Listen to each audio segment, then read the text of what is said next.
This is James Lupton for Slothbox. Delighted to be sponsored by the Excelsior Sporting Club, and today I'm joined with Mykquan Williams. Mikey, how are you? Good. How you doing? Very good. Thank you for joining me today. Big fight coming up soon. The Yeah. Ryan Martin is the opponent. It was, touted as the next big thing.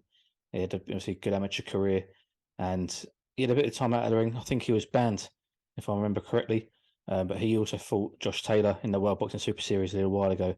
He's your next opponent on the 9th of June. Just talk to me a bit about preparation for this fight, first of all. So like always, we're definitely working extremely hard. This time around, we actually brought in some sparring versus using only like the local guys that we have around here. So we brought in some sparring, change things up a little bit to make sure that we're well prepared. Excuse me. And yeah, like I said, preparation's been great, man. Talk to me about the sparring. What was sparring like for yourself? And you say you've changed it up a bit. Is it just a case of changing up the sparring partners, or have you changed anything else with your sparring? Yeah, more so the sparring partners. But yeah, we're sparring. We've been sparring 3 days a week. Putting in endless rounds and just making sure that we're prepared for everything, every and anything. In terms of changing up your sparring partners, what's that? What benefit does that have for yourself? Facing different styles you may not have faced before, etc. Um, Obviously, when it comes to fights, obviously, not every opponent is gonna fight you the same. Not every opponent is gonna be the same. And me and my team just feel like we're getting to a certain level that we need to start, sparring. I want to say better guys, but just like you know, um, just have different looks, and guys are gonna push me in different ways and things like that. So I think that's important when you get into a certain level to start bringing in, definitely tougher sparring partners. You mentioned getting to a certain level. Before I go on to that, I want to just mention about obviously your opponent, Ryan Martin. What are his weaknesses? To be honest, I ain't watching. I don't watch any film on my opponents. My head coach and my stepdad usually they watch tape on my opponents, and when we're in the gym, they kind of go over things with me and things like that. But I don't watch any tape. It's really interesting because I speak to guys, some do watch religiously. They want to know exactly what their opponent's going to do. And some guys like yourself, they don't watch no footage at all and leave it to their coaching team. And for yourself, why does that work to not watch it? Well, for one, um, they're not gonna fight you the same as their previous opponents. Obviously, every opponent is different, and that night could be will be different on my end as well because I'm not like any of the other opponents that he's faced previously. And then as far as being in there and not knowing, it's just like I feel like I can adjust well, and I don't know, I just never it was never nothing or never something that I ever like bothered to do. I might watch like a minute or two or something like that, but I would never like sit there and study. Have you seen any of Ryan Martin's fights at all? Not really, probably like a minute, something like that. Nothing. I didn't really watch any fights. As I mentioned, talking about him, he's, like I say, he had a good amateur career. He was touted as, one of these breakthrough stars and sort of fell off a little bit after he lost in the World Boxing Super Series. But as I mentioned, he did fail a drugs test, following some hunting drugs, and he was banned. What do you make of that sort of things first? Or does that give you any worries about fighting somebody who has previously failed a test? No, because um, I believe in trusting my team. I'm signed with DeBella, and my manager is Jackie Kallen. So when we found out about that, we brought it to Lou's attention, but he knew about that already. He was on top of it, so that doesn't do anything for me. I don't really pay any attention to that. You mentioned Lou DeBella and Jackie Kallen. both of those guys, they're, you know, a wealth of experience and knowledge within boxing. It's a great team to have behind you. Just how much have they done for you so far in your career? I feel like they're doing tremendous. Um, I feel like this fight is gonna put me in a spot where this fight is gonna put me in a spot with the victory and you know a spot that a level that like I was discussing earlier. You know, when you start stepping up levels, you know, bringing in different sparring partners, whatever. This fight I feel like is gonna put me at a different level. Um, and we're fighting for the WBO international title as well. So I believe that puts me in the top 15. So with that being said, you know, their connections and you know the time that they put in the boxing industry and things like that is gonna come into play. And you know, I think that you know, they say it's not what you know, it's who you know. So that being said, I think that everything's gonna you know it's gonna pan out good. Absolutely. I mean, Jackie Kallen, your manager, she's, you know, guided guys to world championships, etc. You know, probably most famously with James Toney, you know, taking him from very early in his career to a world champion. And she, at the time, she was probably the only person who believed in James Toney when nobody else would. Nobody else would give him fights or match him, but she believed in him, you know, profusely. Does she give that back into yourself? Do you feel that from your manager? Yeah, I do. She's been saying that. She's been saying things like that. Me and Jackie been in contact, not like business related, but we've been in contact since I was about 14 years old. And she actually flew over to me because she's from Detroit. I'm in Connecticut.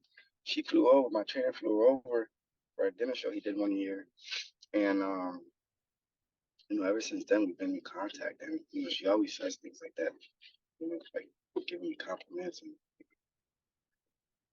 talent is good and you know things like that. So I definitely believe that she believes in me 100%, and that goes for the rest of my team too, as far as Lou and his stable there at Bell Entertainment, and obviously my personal team.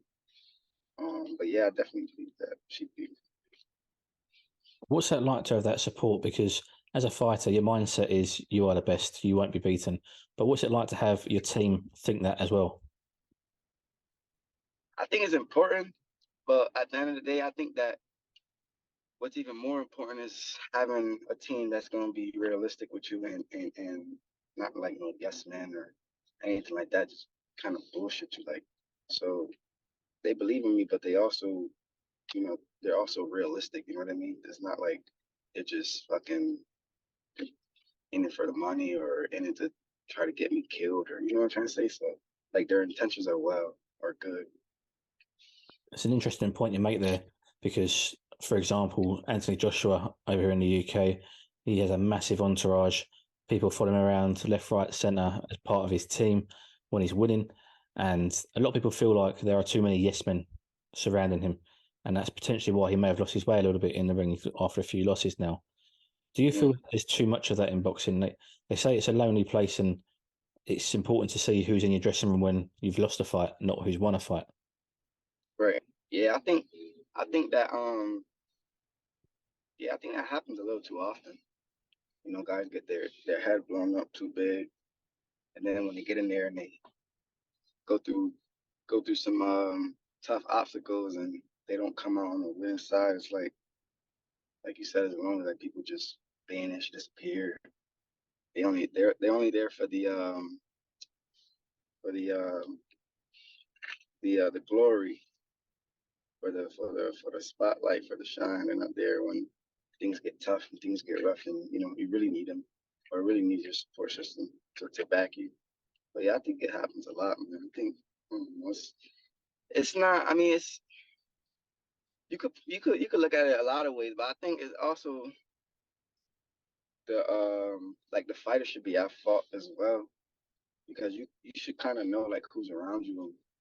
You know what I mean? Not having just any random people coming in or like people you're just meeting year round and things like that. Like everybody I'm around, my team and stuff, like they've been with me for years. Like it's not anything new, anybody new. You know what I mean? And I know that, like I said earlier, I know they'll be realistic. They'll be real with me. Like if something's not right, or if anything, like they won't hesitate to keep it 100. You mentioned as part of your team, was it your stepdad? You said as part of your team. Yeah. I mean, how long has he been? How long has he been in your life? How long has he been part of your setup? And obviously, he's going to want the best for you. Yeah, he's been with my mother since I was 1 years old. So he raised me. So like when I was an amateur, he was traveling and stuff with us. He wasn't in the corner, but he was traveling and shit, cross country and with us and da da da da. And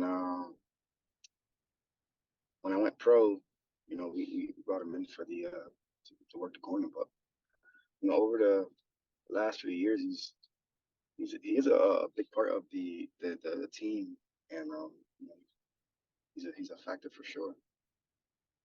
So the person who raised you is his family. Does that give you more confidence in your team, knowing that he's there, he's going to have your back as well? If you do, say in the future, when you've got these guys who try to come on board, these yes men who want to get involved when you do grow with your success, your team and your core support there are already there. Yeah, it does, because sometimes fighters, like we were discussing earlier, like they might get caught up in certain shit and not really, like, their vision might be a little blurry to certain stuff. So like, he might see something that I don't see in somebody else trying to come around. You know what I mean? Like he might have to keep me on my P's and Q's and let me know certain things, like, listen, this person, this and this and that. And then I'll have to, like, double take and really sit down and analyze it. Like, yeah, maybe he is right. Because, we sometimes get caught up in certain stuff, but I just try my best to be humble and not have any new people around, and just stay true to myself. Absolutely. I just want to go back to the beginning a little bit. You mentioned that you've known Jackie since you're about 14 years old. Just talk to me about your introduction to boxing. Why did you start boxing? When did you start boxing? So I started at 7.5, going on 8. I went to my first boxing match. It was actually in my hometown at the convention center in Hartford, Connecticut, downtown Hartford. And my aunt was fighting at the time, and my trainer, Paul Cichon, he had her. He was training her at the time, and I forget which number fight it was. It probably was one of her first fights she had, but I don't know what it was. I was in the crowd. My mother took me, and something sparked in my head, and I told my mother that I wanted to go, go to the gym with her. And she called my aunt up, and my aunt brought me to my trainer Paul, and ever since then I've just been in the gym. I haven't left. What is it about boxing that you just can't let it go? What is it when you catch that boxing bug? What is it that grabs you? I don't know, man. I don't know. It's just, I don't know. Something about it, competing and winning, and obviously I've lost as an amateur. Um, those moments aren't, the greatest, but it's like it's all about the learning experience and things like that. But it's just like boxing in general is just so much like life, and it's just so like, I don't know. I don't know, man. Sometimes I think about it too. I'd be like, damn, I'm 25 now. I've been boxing since 7, going on 8, and my whole life has revolved around boxing. Like my schedule, like everything is kind of, I don't know. It's like freakish almost. Like it's just crazy. Like how one sport or one thing can just like turn your life around and like introduce you to so many different things. Because I like I've met a lot of people through boxing. I've traveled a lot, seen a lot of things, um, and that's just all through boxing. Without boxing, I probably would have never seen certain things or been certain places. So it's like, I don't know. Boxing's just, I love the sport. I love the sport, and I love to see. I love the experiences. You know what I mean? The moments that we gathered, me and my team, and just back in the day when I was an amateur.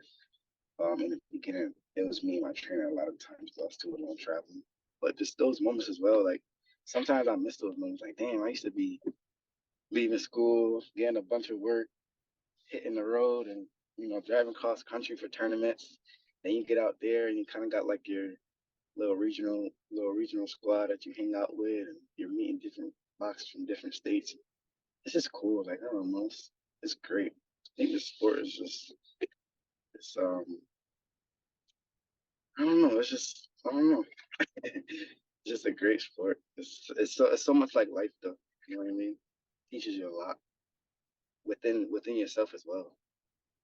Definitely. I mean, do you like the fact that it's an individual sport? I'm sure you've done other sports, whilst you're at school, whether it be football, soccer, baseball, basketball, whatever it may be. Is it the fact that it's an individual sport? It's all on you. Yeah, I think so. Cause it's like whatever you put in is what you're gonna get out. You know what I mean? So if you work hard, you train hard, you prepare yourself, and then that just makes the victory so much more enjoyable and things like that. And then now a lot of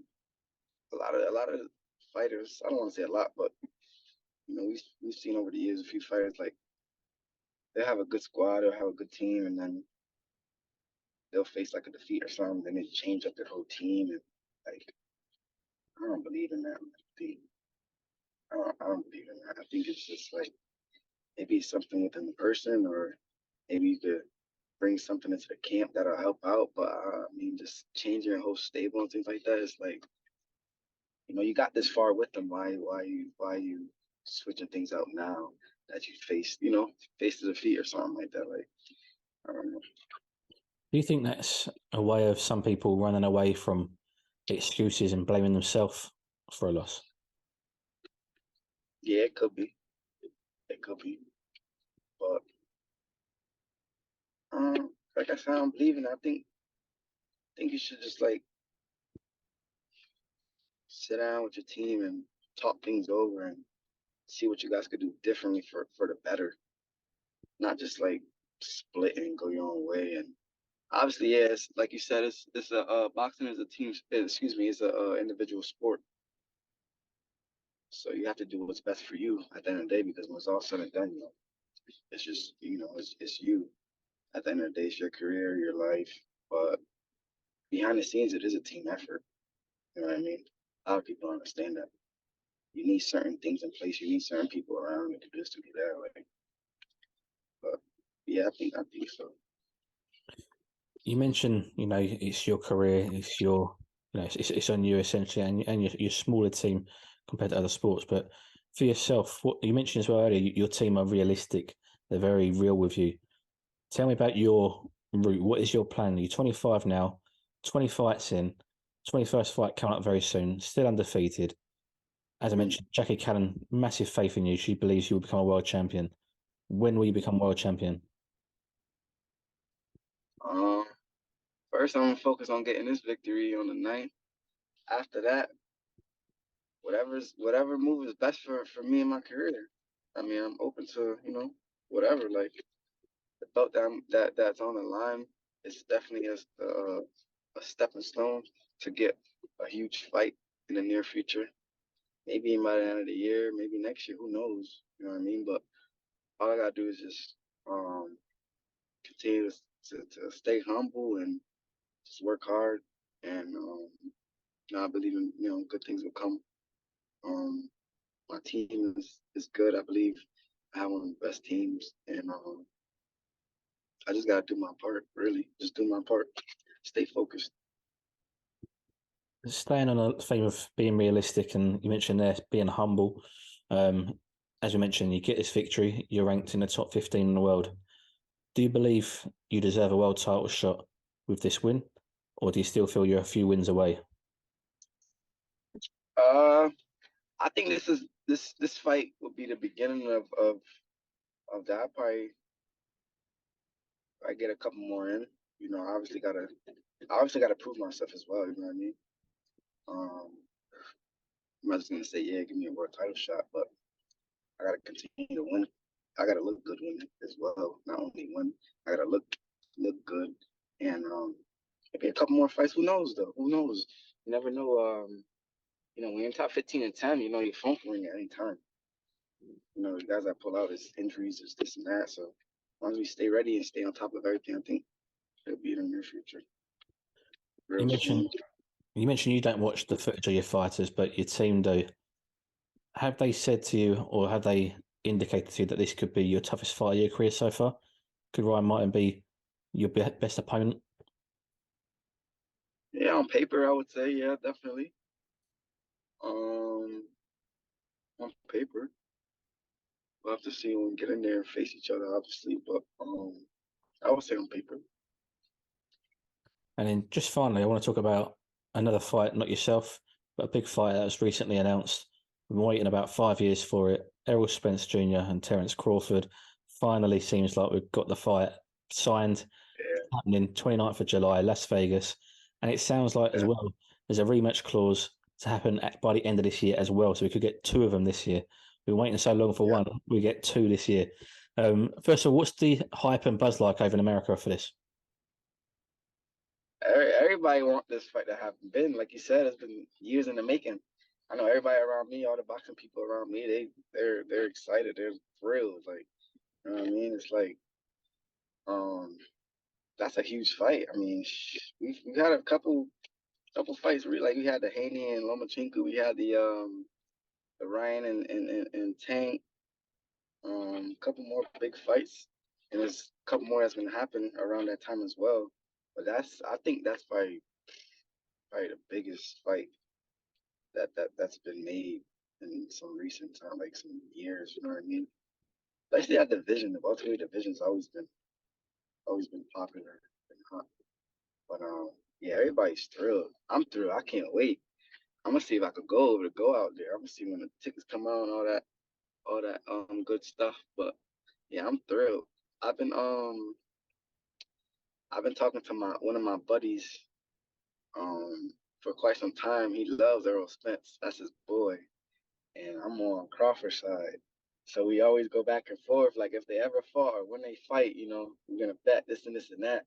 And the time finally came. So I'm just excited. You mentioned there's been some good fights recently and good fights coming up, and the best are fighting the best, and that's what we need in this sport. Yeah. It seems over the last sort of 12 to 18 months, some fans are, walking away from boxing. They're saying, oh, well, UFC is better. They're matching the best versus the best. They're gaining a bigger fan base, and boxing seems to be potentially losing the fan base. Is this what we need to grow the sport even further? Yeah, I think so. It's like, because when you think about like back in the day, all these guys fought each other and, win, lose, or draw, whatever. But all the greats fought each other. You know what I mean? And that's what the fans love. That's what they want to see. And that's what just, that's what keeps them stuck to the sport. Like, you know what I mean? But I think that I honestly think the Davidson and Garcia really set it off. Even though like there wasn't like any belts or anything on the line, but just like the magnitude of the fight, for the fans and things like that, the boxing world, like it's something that they want to see. So I think that definitely is what we need in the sport. You know, like I said, it's like this. I think the Spence and Crawford's like a throwback fight. I mean, that's a throwback fight. Everything's on the table. The division's hot. Like I said, it's been hot, and I can't wait. Rematch clauses, so we could get two by the end of the year. I think it's gonna be real big. And it's in Vegas. Vegas, all the big fights are out there. Absolutely. You mentioned big fights. Just one more I'm going to mention to yourself. Potential fight. Devin Haney, you've mentioned already, and Shakur Stevenson. They seem to be on a collision course. Again, if that Yeah, gets made, just how big is that fight and who are you picking in that one? I think that's a big fight too. Two young guys. Shakur moving up. I think he's fought once at 35 already. Mm-hmm. Um, Haney's been there for a little while. He has all the marbles, all the belts. I'll pick Shakur in that one though. I think Shakur will get that one. Um, I think the two best is him and Tank. Not taking anything away from Devin, but I think him and Tank would be probably the biggest in that division. Like fight, like the magnitude. Mm-hmm. That would be like the two guys that'll really, really make a huge event. But yeah, I'll pick Shakur over Haney. Fantastic. Well, Mike, I want to thank you very much for your time today. I want to wish you the best of luck for your fight as well Appreciate in June, and we'll speak again soon. All right, thank you.